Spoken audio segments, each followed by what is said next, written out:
오늘은 잠언 5장 1절부터 14절 말씀을 보도록 하겠습니다. 먼저 잠언 5장 1절부터 6절 말씀 읽겠습니다.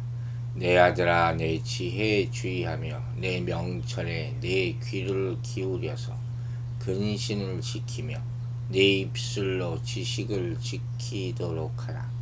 대저 음녀의 입술은 꿀을 떨어뜨리며 그의 입은 기름보다 미끄러우나 나중은 쑥같이 쓰고 두 날 가진 칼같이 날카로우며 그의 발은 사지로 내려가며 그의 걸음은 수월로 나아가나니 그는 생명의 평탄한 길을 찾지 못하며 자기 길이 든든하지 못하여도 그것을 깨닫지 못하느니라. 아멘. 솔로몬 왕이 백성과 아이들에게 주는 교훈이 또 나옵니다. 2절을 보면 근신을 지키며 내 입술로 지식을 지키도록 하라 이렇게 되어 있죠. 이것은 1절에서 말하고 있는 내 지혜에 주의하며 내 명철의 귀를 기울여야 할 이유와 결과를 말하고 있는 것이죠. 즉 지혜자가 전하는 지혜와 명철에 귀를 기울이게 되면 근신을 지키게 되는 것은 물론 입술로 지식을 지킬 수 있게 된다는 것이죠.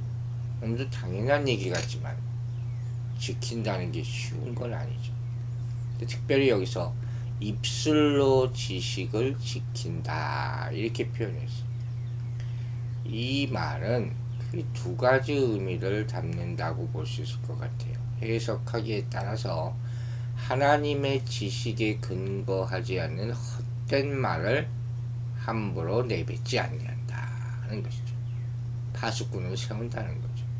그런 의미로 해석할 수 있고, 또 하나는 하나님의 진리로부터 벗어나게 하려고 유혹하는 자들의 말을 반박해서 지식, 곧 하나님의 진리에서 떠나지 말라라는 의미도 조금 더 능동적으로 그렇게 이해할 수도 있습니다. 이 두 가지 다 하나님의 말씀을 알지 못하면 할 수 없는 것이다 하는 거죠. 사단은 결코 우리가 편안하게 신앙생활을 하도록 그냥 놔두지 않아요.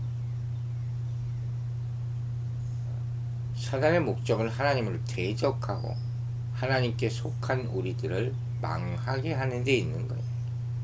그런 걸 할 수만 있으면 성도들까지도 거짓과 죄악으로 유혹하고 넘어지게 하려고 합니다.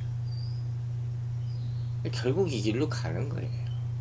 이게 아담 때부터 계속 있었던 일이거든요. 그러므로 우리가 바른 신앙을 보존하고 생명을 보존하려면 하나님의 진리의 말씀, 지혜와 명철의 근원인 성경 말씀을 꽉 붙잡아야 된다 하는 것입니다.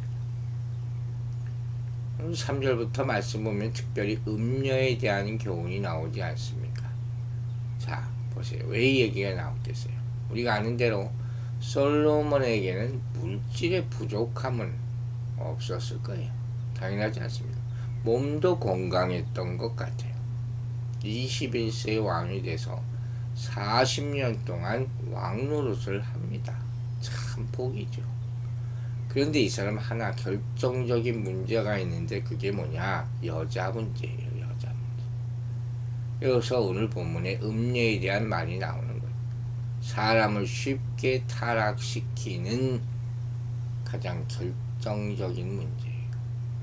오늘날도 이 문제로 개인과 가정이 망가지고 사회가 타락하는 것을 볼 수가 있어요. 그래서 3절에 음료에 대한 표현이 나옵니다. 꿀과 기름, 단어 자체는 나쁜 게 아닌 것 같은데 이건 무슨 의미예요? 치장했다는 거예요. 유혹하게 치장을 했다. 달콤해 보이고 미끌미끌 부드럽다. 그만큼 립 서비스, 말을 잘한다는 거예요. 부드러운 말로 현혹시키는 걸 말하는 거죠. 넘어가는 것이죠. 세상에서 이런 거 좋아하는 사람들이 있어요. 술집에 가서 그 사람들 변명을 뭐라고 옛날에 누가 와서 얘기하더라고. 이런 여자를 찾아가는 이유가 뭡니까? 그랬더니 그 사람들이 자기 사정을 다 들어준다는 거예요. 집에 가서 말하면 바가지만 긁고, 그래서 거기 가서 얘기한다는 거예요. 그 정말 내 마음을 알아주는 사람이 그곳에서 일하는 여자들이다. 참 기가 막힌 변명이죠. 사절에 뭐라고 나옵니까? 나중은 쑥같이 쓰고 두 날 가진 칼같이 날카로우며. 그 옛날 사극이나 뭐 이런 것들이 나오잖아요. 과거 보러 가던 남자들이 주막에서 술 먹다가 노잣돈 다 탕진하고, 그리고 뭐 이 사랑의 징표를 달라 그래서 어금니까지 다 뽑아달라고. 정말 코미디죠. 그러다 더 이상 빼먹을 거 없으면 쫓아낸다는 거죠. 5절에 결말이 나와요. 결국 사지로 내려간다. 인생 망하는 거예요. 음녀에게 미혹된 자의 마지막. 그게 조심하라는 겁니다. 그래서 솔로몬은 그들이 사지와 음부, 즉 파멸의 이런 구렁텅이를 향해서 자기 발로 나아가는 이유를 말해요. 첫째는 그들이 생명의 평탄한 길을 찾지 못하기 때문이고, 둘째는 그들의 길이 든든치 못함에도 그것을 깨닫지 못하기 때문이다. 그때 아주 푹 빠져 있는 거죠. 바로 뒤에 무슨 일이 날 것을 생각도 못하고 생각하기도 싫은 겁니다. 이게 자기 인생과 결말이 되는 거죠. 그래서 여기 중요에 대한 표현이 바로 발, 걸음, 길 이런 표현이 나오잖아요. 이 다 연결된 표현이에요. 이것이 바로 성경에서는 문자적인 의미로만 나타나게 되지 않고 상징적으로 되죠. 발, 걸음, 길, 행동 방식이죠. 습관이죠. 거듭되는 삶의 태도죠. 또는 목표. 이거 인생이 인생. 즉 오늘 본문이 보여주는 바를 가만히 보면 그들의 행동 방식이나 습관, 삶의 태도 이런 것이 죽음의 자리로 내려가고 있는 거예요. 멸망의 자리를 향하고 있다. 이 모습 자체가 어떻겠습니까? 악에 찌든 모습이죠.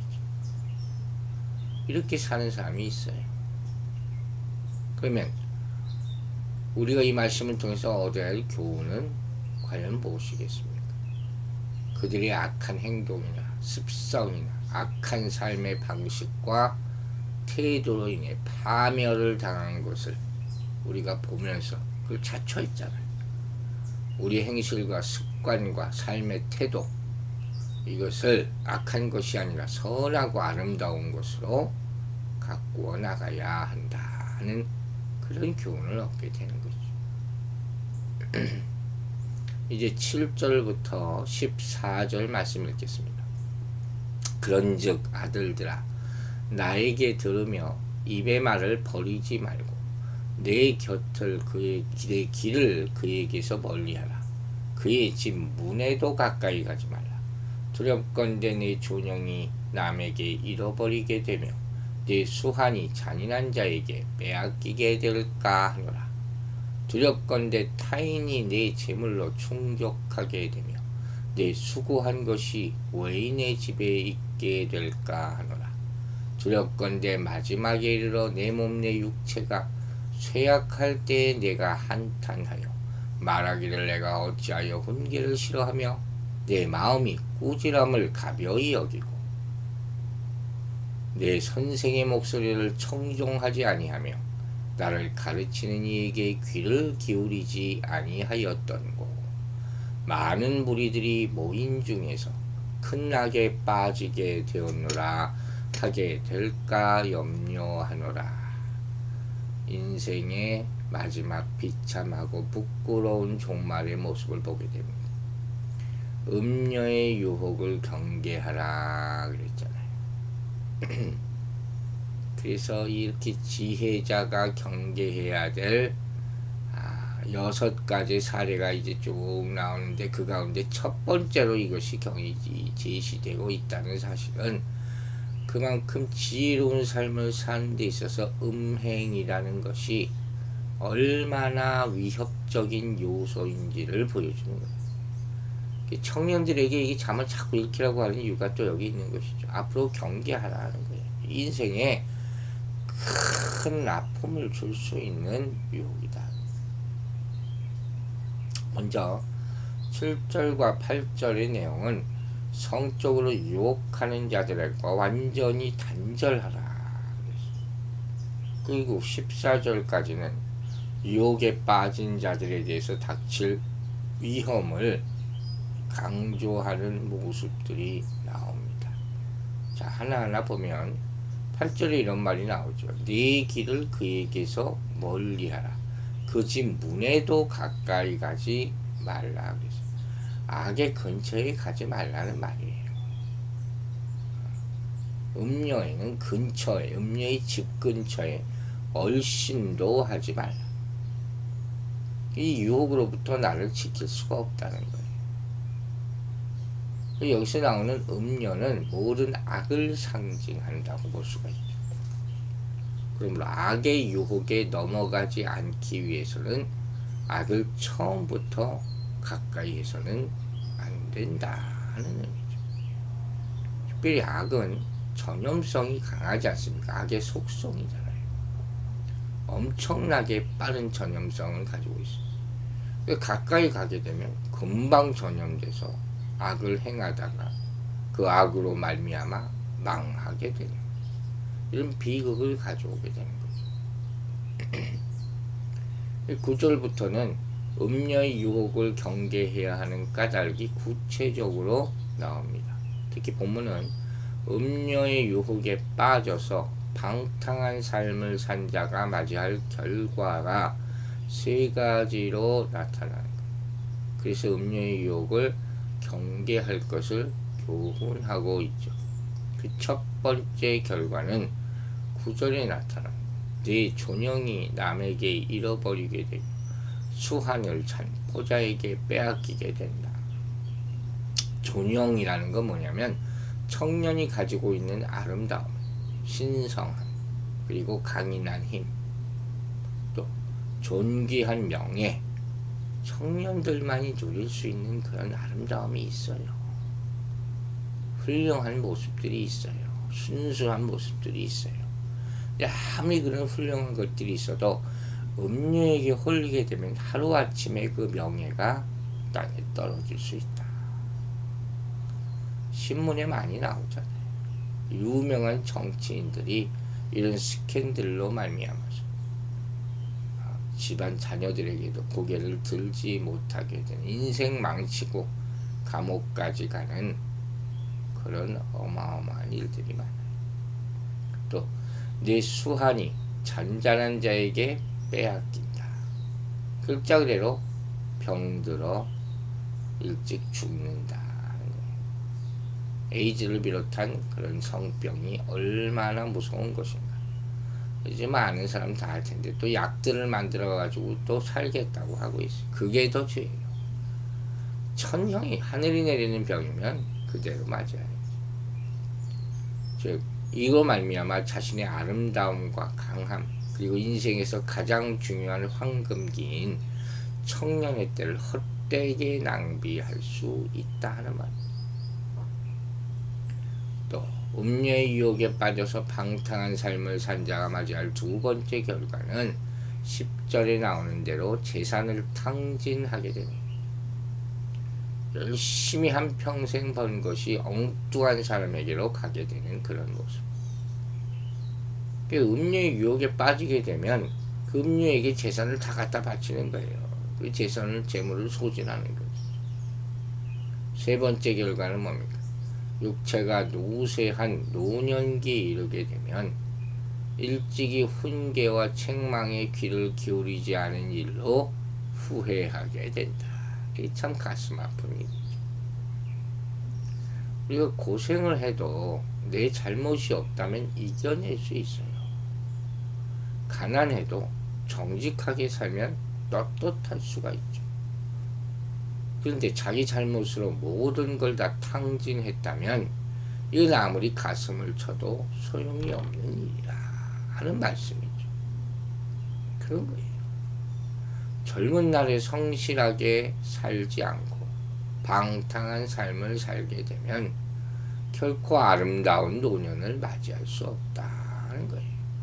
설령 오래 산다 해도 그 백발이 영광의 면류관이 아니라 수치의 상징이 될 뿐이다 하는 그런 말씀이죠. 여러분, 미련한 것은 그런데 이런 노련을 대변하지 못하고 젊은 날을 방탕하게 보내는 그런 모습만이 아니에요. 미련한 자가 또 있어요. 그게 결정적으로 미련한 자가 누굽니까? 하나님의 최후의 심판을 준비하지 아니하고 오직 이 세상의 쾌락과 만족만을 추구하고 사는 사람이에요. 성경은 분명히 하나님의 최후 심판에 대해 경고합니다. 여러 차례. 그리고 그때는 하나님께서 각 사람을 그 행한 대로 갚을 것이다 말하고 있어요. 여기서 우리는 가장 중요한 영적 교훈을 발견하게 되는 거예요. 그건 바로 미련한 자는 훈계와 책망을 가볍게 여긴다 하는 사실이죠. 물론 사람은 누구나 본성적으로 훈계와 책망을 싫어합니다. 사람은 칭찬과 격려를 듣는 것을 기뻐하고 좋아하죠. 하지만 훈계와 책망을 듣지 않는 사람은 바른 길로 행할 수가 없다 하는 것이에요. 좋은 약은 몸에 쓰지만 몸에 이롭고 또 좋은 것은 귀에 거슬리지만 행함에 이롭다 했어요.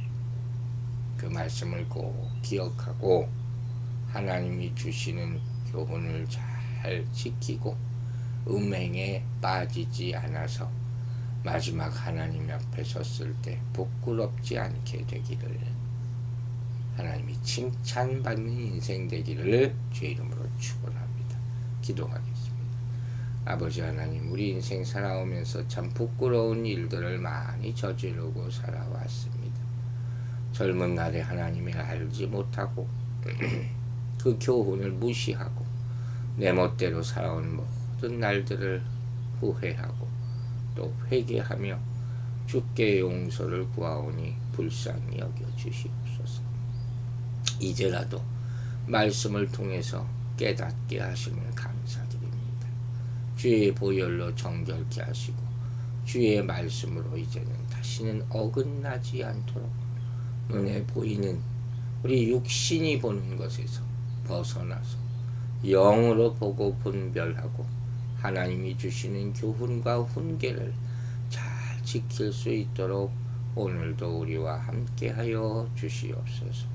오늘 하루 우리 성도를 어디서 무엇을 하든지 눈동자와 같이 지켜주시고 많은 세상의 유혹과 또는 핍박을 잘 이겨내고 승리하는 하루가 되게 축복하여 주시옵소서.